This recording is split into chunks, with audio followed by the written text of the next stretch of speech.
Good morning students. आज हम अपनी हिंदी पाठ्य पुस्तक हिंदी व्याकरण का पाठ 5 पढ़ेंगे, जिसका नाम है शब्द निर्माण यानी वर्ड फॉर्मेशन।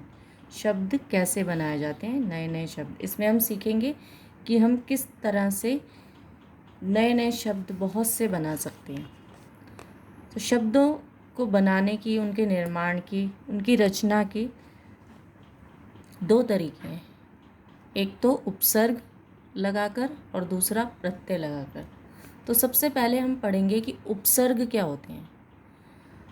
उपसर्ग वे शब्द होते हैं, शब्दांश होते हैं। इन्हें हम शब्द नहीं कह सकते, शब्दांश कहते हैं, क्योंकि शब्द जो है वो उसका पूरा अपना अर्थ होता है, अर्थ भी होता है और वो अलग से प्रयोग किया जा सकता है। जैसे यहाँ पर मतलब जैसे वन शब्द है या खिला शब्द है, वो जो है पूरे शब्द हैं, उनको हम अलग से प्रयोग कर सकते हैं। लेकिन उपसर्ग अलग से प्रयोग नहीं होते, ये किसी ना किसी शब्द के साथ जुड़कर, उपसर्ग और प्रत्यय दोनों ये किसी ना किसी शब्द के साथ जुड़कर प्रयोग किए जाते हैं, लेकिन इनका अर्थ होता है। ठीक है, तो इसमें शब्द की विशेषताएं पूरी नहीं है, इसलिए इन्हें शब्दांश कहा जाता है। शब्द में तो ये होता है कि शब्दों का स्वतंत्र प्रयोग भी होता है और उनका अर्थ भी होता है, लेकिन उपसर्ग का स्वतंत्र प्रयोग नहीं होता, अलग से प्रयोग नहीं होते, लेकिन इनका अर्थ होता है। ठीक है, जैसे ये शब्द है उपवन और अधकिला, दो शब्द दिए गए हैं। उपवन शब्द कैसे बना है? वन शब्द में उपसर्ग लगाया गया, उससे शब्द बना उपवन।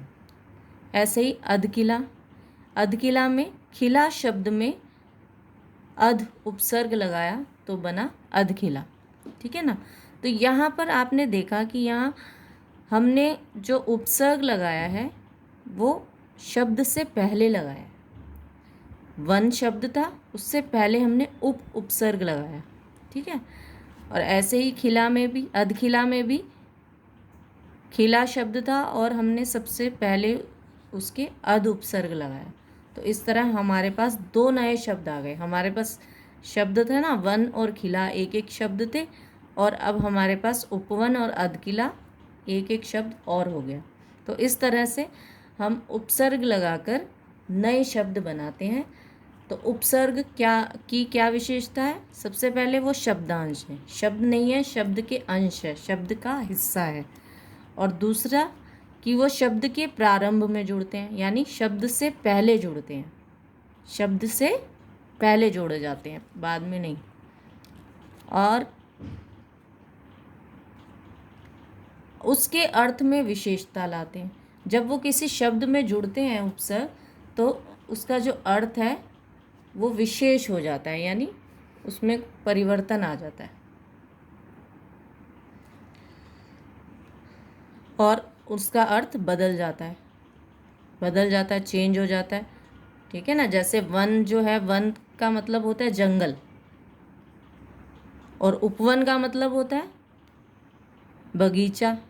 मतलब जो भी बगीचा होता है, बाग होता है, वो उपवन होता है, लेकिन जंगल, वन ये अलग है।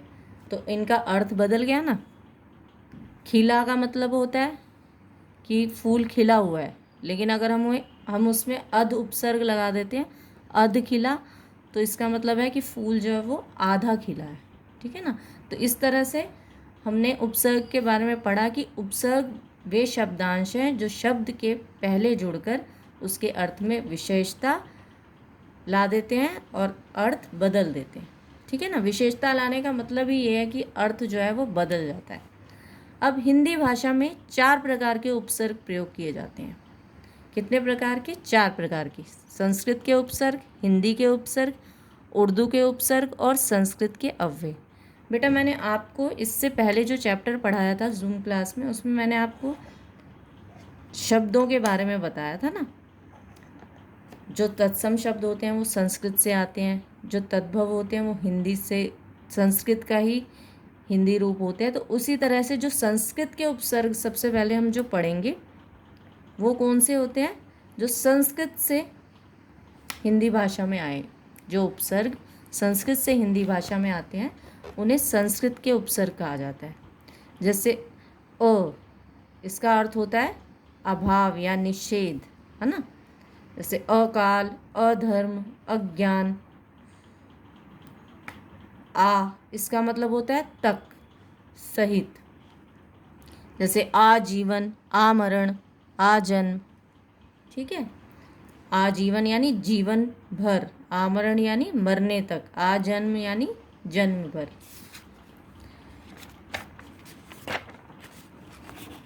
आगे है, ये भी दिए गए हैं, संस्कृत के ही हैं ये भी, इनके भी अर्थ दिए गए हैं। सबसे पहले है अनु।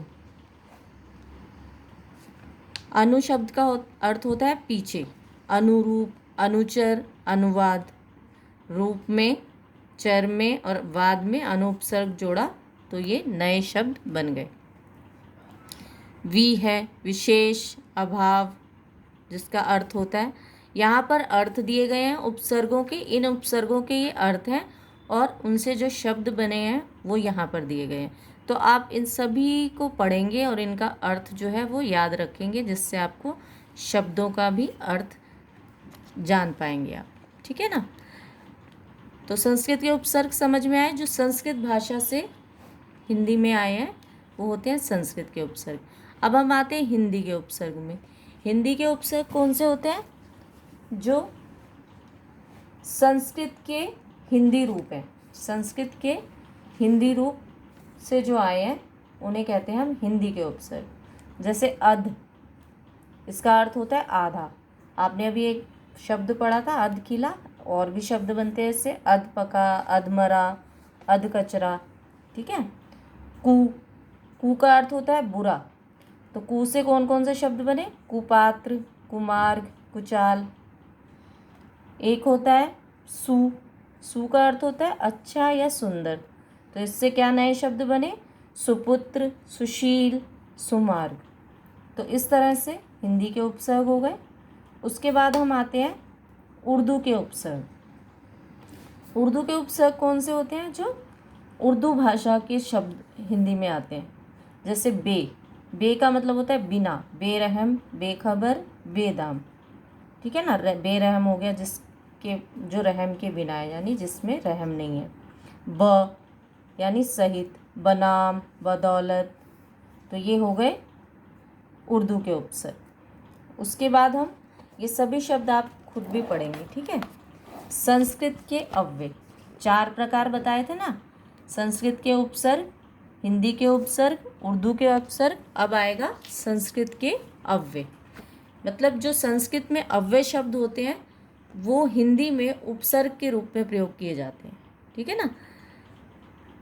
तो अंतर, इसका अर्थ होता है अंदर, अंतरराष्ट्रीय यानी राष्ट्र के अंदर। अंतर्मन यानी मन के अंदर। पुनः, पुनः का अर्थ होता है फिर से। पुनर्जन्म, पुनर्विवाह, पुनर्मिलन, इससे नए शब्द बने। चिर, चिर का अर्थ होता है बहुत समय। चिरकाल, चिरस्थायी, चिरंजीव, ये चिर प्रत्यय से, चिर उपसर्ग से बने हैं, सॉरी। सत, सत का अर्थ होता है अच्छा। जैसे सत्कर्म, सत्कार, सज्जन, सत जोड़कर नए शब्द बनाए गए। इस प्रकार आपने सीखा यहाँ पर कि उपसर्ग जो हैं वो क्या होते हैं। ये शब्दांश है, शब्द के हिस्से हैं जो किसी भी शब्द से पहले जुड़कर उसका अर्थ बदल देते हैं। ठीक है ना। तो ये हमने उपसर्ग पढ़े। और दूसरा हमने क्या पढ़ा इसमें कि उपसर्ग 4 प्रकार के होते हैं। संस्कृत के उपसर्ग, हिंदी के उपसर्ग और उर्दू के उपसर्ग, संस्कृत के अव्यय। तो आप इन सभी को पढ़ेंगे, इनके मीनिंग लर्न करेंगे। ठीक है ना। तभी आपको समझ में आएगा और इनसे नए शब्द बनाना हम सीखेंगे।